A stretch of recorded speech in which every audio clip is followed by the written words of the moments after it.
So welcome back to my channel, I guess. Sorry the mic sounds a bit scuffed today, but anyway, let's get into Hexaorb, the other deck for Keter Century, which is personally a very underrated deck in my opinion. So before going into the deck list, let's go to an overview like as usual. Yeah. So here's the base of Hexaorb. So Hexaorb is the other Keter Century deck which focuses on, unlike Grade 3 for having a Grade 3 unit focus, it focuses on having abilities that you gain or have access to when you check triggers. So in the case of Hexaorb, when you check a trigger, you can choose any other rare card and give it 10,000 power. So this skill is not once per turn, so basically every time you check a trigger you get 2 times the power, which makes this a very strong way to build big numbers, as we'll demo later, and also a very strong way to rush, because I mean your opponent got 2 to pass. If you call a booster band a Vanguard that you give the additional power to the rare card, the 2 to pass is essentially a 1 to pass, and so on. This makes it very hard to guard against, especially when you do play it very aggressively. In my opinion, there are 2 ways to play Hexaorb. One is as an aggro deck, which is, I know, a little hard to imagine, but think back on decks like Oracle Tank with Sano, which is able to take advantage of all this additional power. The other way is to play it a bit more combo-esque, as I'll show you, which does play some of the Grade 3 package that Bastion usually uses, but with a small twist to accommodate the differences in their skills. So the main aim of Hexaorb is to play into these powerful turns, and especially in second skill. If you personal road this turn, con +1, so +1, you put 1 crit or front to the top of your deck, then this unit gets drive check +1 at the end of turn. So if personal right, this basically guarantees you at least 1 trigger, 1 crit or front, and 2 more unknown checks. Although, as this can choose crits or fronts, you might be thinking, should we run all crits, all fronts, or maybe a mix? So now that you got those questions in your head, I guess, let's just break it down. So for the Sorceress right line, Tier Square is the main skill on the Vanguard. Even you write Pentaglim, which is the Grade 2, combat on, and draw a card. Pretty good for early game advantage. Second is Pentaglim. When you write Hexaorb on top of Pentaglim itself, you can look the top 3 cards of your deck and rearrange them. Then for the main deck, here are the some key pieces, which the one I would like to definitely highlight is Divine Sister Lepisto. So this is a card which some people play as a tech in Bastion, but this is where it's kind of meant to be. So for con +2, when you try to check a trigger unit, you can restand this and get 5k at the end of turn.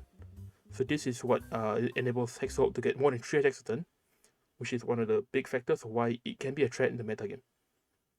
Then, as like before, there's Force Heart, which is Keter's best way to pressure and get back resources. As you can see, there is a trend of a lot of counterblast here, with Tier Square and Hexaorb if you put it on right. So this can add up, and especially Soul Blast when we consider these fully needs cards. So with Force Heart, you can be able to pressure multiple times with Lepisto. At worst, you're always forcing them to guard. Then these are the other 3 cards I'll highlight. So this card's Divine Sister Pastelito, Pastelito, probably some pastry or something, yeah. So when it's one effect once per turn, when you track a trigger, so +1, it gets 5k. Pretty simple, 15k attacker basically. Ironically, it's one of the 3 Grade 2s in Keter Century, the other being Rooks, and the other one being Pentaglim over here. But if you're playing an aggro build, you will include this just for able to hit magic numbers. Then we have Fakiata, which is so +2 to counter charge 1 when you track a trigger. So it's a way to get back more counterblast, which is useful when you're considering playing cards like Lepisto over here. Tartin has a similar skill to Pentaglim. So +1, rest it when you go on when place, you can look top cards of your deck, put one to the top and put one to the bottom. So why are we playing cards like Tartin, right?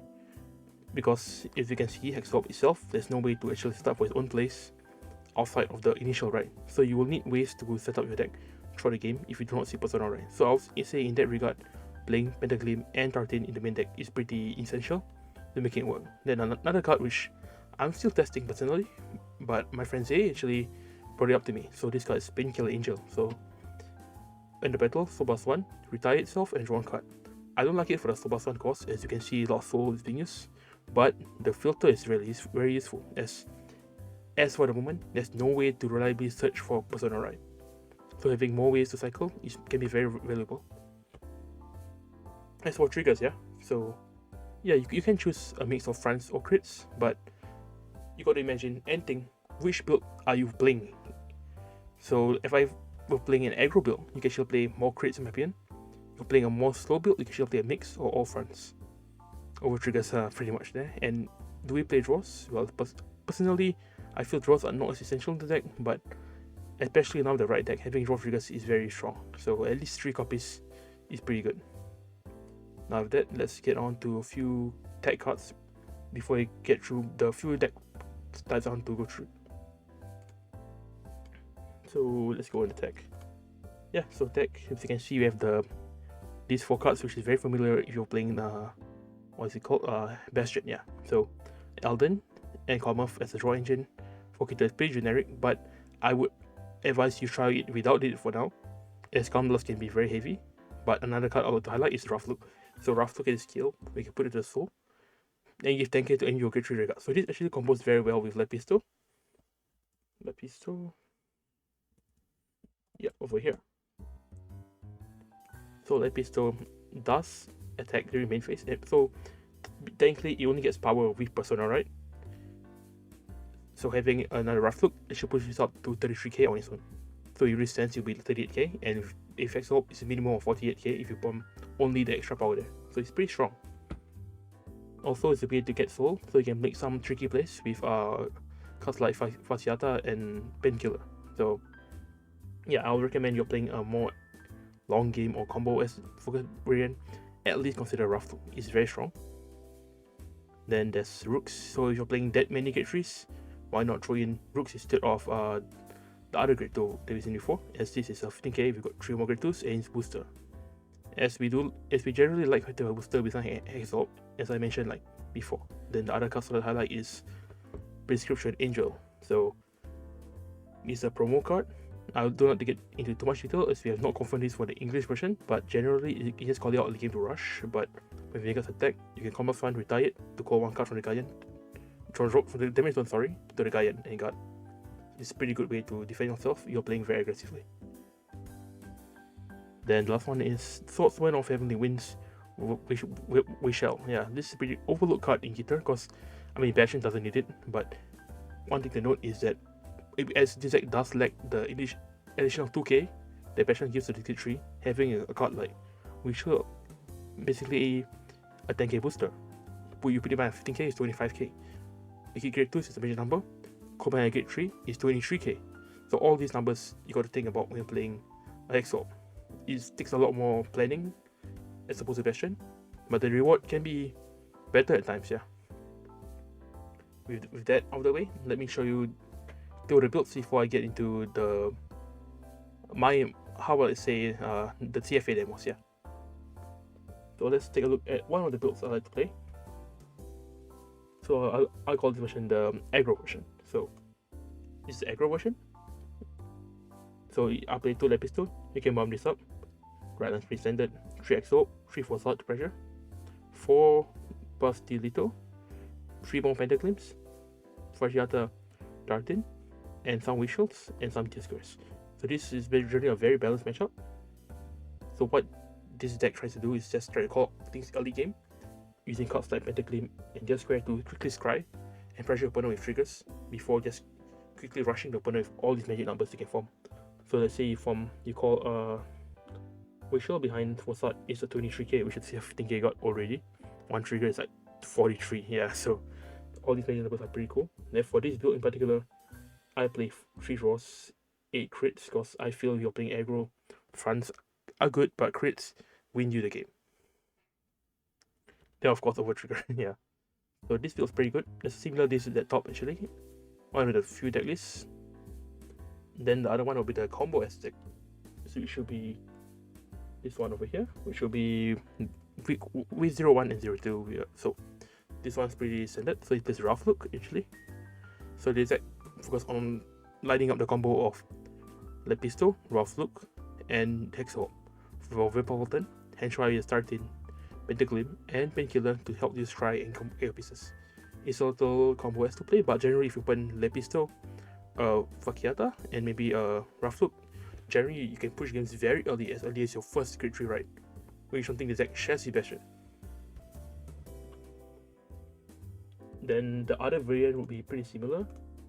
Just a bit of tweaking ratios and all. So this is, yeah, so I play make more grade 3s. I cut Pentagon to make me for more cycle and rooks as a strong booster to abuse the Keter columns, which is like 30k, or in this case 28, yeah, 26 I mean, yeah. Pretty strong stuff. But like one thing to note is that for the style builds, I like to play a mix of crits and fronts, as generally crits are good opponents at 3 damage or less, but fronts in late game are super strong, as essentially one front gives the front row 40k power, 1 to the vanguard, 2 to the rearguard, and 1 extra power. So this is overall better in the late game. Now I'll go through some CFA matches here. So this I've loaded up an Aggro version, I'm mulligan for game and all this. So let's take a dive into how the deck should be played. So let's say I go second, because this is better for this Aggro. Sorry. So let's say I draw. Okay. Let me do special. Let me drop this. Okay. Sorry. Just square. Then I draw attack. Pretty simple stuff. Take a damage probably. Draw. So now we can like, okay, what do we want to do here? Let's say we drop 4 sword, then we write 2. Let's write to him. Come plus 1, draw 1 card. Then you can just, from here on you can start calling out rearguards, which is pretty cool. So this is 20k line, this is 18k line. No trigger. Then we painkiller to keep on cycling. Okay, we got a grade 3. Then we can hit this for 20k. So this already hits once a 15k shield. Even if opponents are going to grade 2. Then this hurt stuff. So let's say you do take 2 more damage. Which is why having the flipper is pretty useful, because your opponent knows how this deck works. They might damage deny you. So I tend not to guard early game with this deck. Central. Right deck. Okay, so right deck. Right into Hexaorb. So now activating Pentagon skill, we can leave the top triggers to our deck. Oh, okay, this is very lucky, but okay, let's say we didn't get the over trigger, because that'd be a bit overkill actually. So yeah, okay, let's say something like a draw, right? Yeah, let's say something like a draw. Let me just reset this for you all. Okay, so something like this. Okay, start planning now. How do you want to do this? So you see our hand, what can we do here? So we got Tartan, so we can manipulate the top card for deck, but we can also play it a different way. So what I'll do here is I'll put the draw to the top first, the crit to the top, and I'll put Bastion to the top. You're wondering why, right? So then I'll call Tartan over here. So +1. I can also try the top 2, which we know. So I'll put this to the bottom and put this to the top. So this can give us a double trigger immediately, which is very strong. We can do similar things with Pentagon over here. They will call something like this. So yeah, this is like a basic kind of play on turn 3 with Aggro version. So something like 13k. There's something like 13k. Then you can put on guard to the pass because no booster or something. But we did use a painkiller. So twin drive crit. So you add 10,000 to this thing to crit. Let's say they got to the pass. Then come +2. Then we resend this, give it a 5k power. Then now we got Hexaorb skill. We can give another unit 10k power. Then now we can activate the skill of Bastion, which gives another unit 5k. Yeah, that second check, draw trigger, power there, draw 1 card, then you can give another unit that doesn't call Pentagon. Yeah, so this is already hitting for 48, and it's hitting for 2k.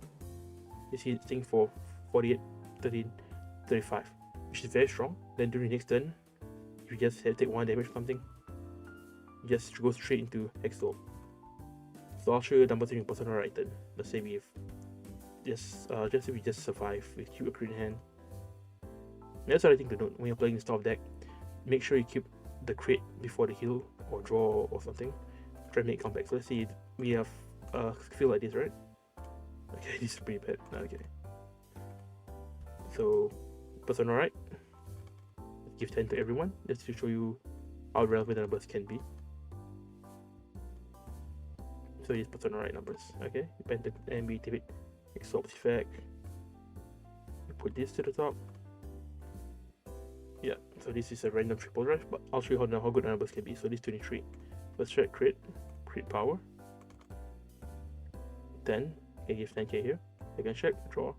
Okay, this is pretty lucky, but activate 10k again. Then third check. Okay, we got very lucky in this replay.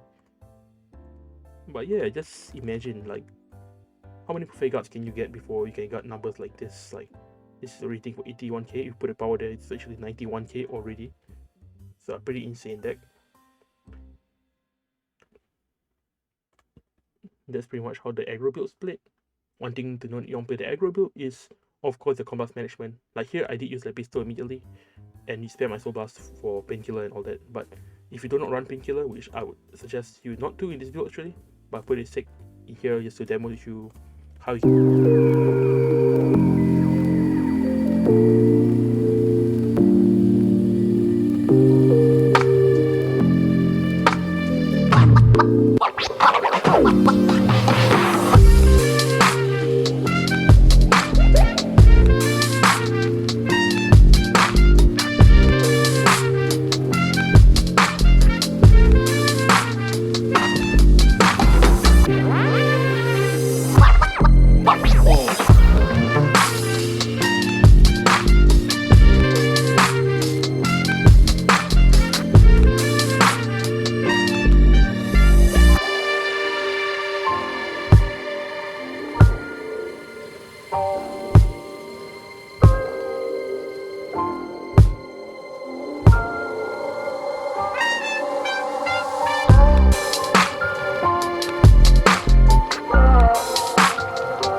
discard Dark Thing, draw it. You can rearrange, so we can put start to the bottom, put this to the top, rest it.